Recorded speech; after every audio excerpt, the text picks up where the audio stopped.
Trade in ancient Sumer. The Standard of Ur is an ancient Mesopotamian artifact dating back to 2600 to 2400 BCE, discovered in Ur's royal cemetery. It consists of wooden panels with scenes depicting war and peace. The peace side of the Standard of Ur reveals a peaceful banquet or celebration featuring musicians, dancers, and animals.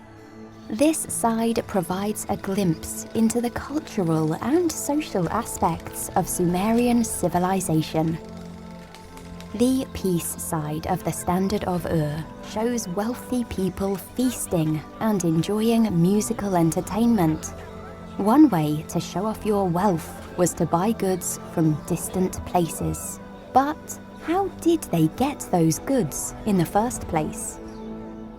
The lowest level of the Standard of Ur shows that not everyone could just sit around feasting. Some people farmed the land or made textiles and pottery.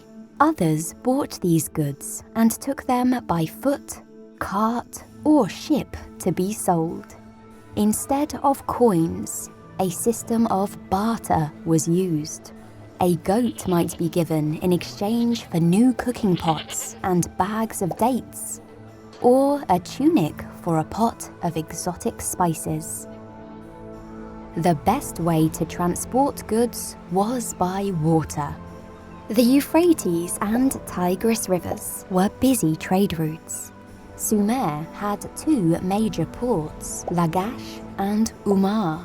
Ships didn't usually have sails. Instead, male and female slaves rowed them from port to port.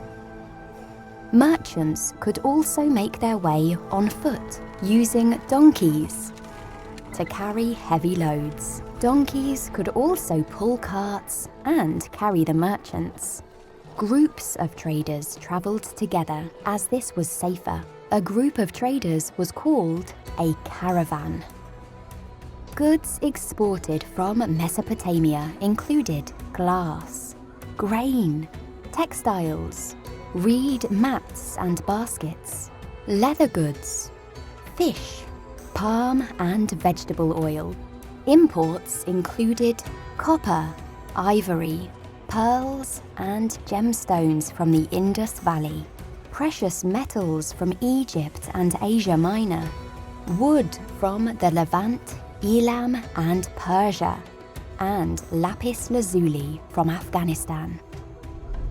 When a merchant ship or caravan arrived in a city or at a port, everyone celebrated. It was time for cooks to stock up on exotic foods and for craftsmen to replenish their supplies of rare raw materials such as gold, silver, and lapis lazuli.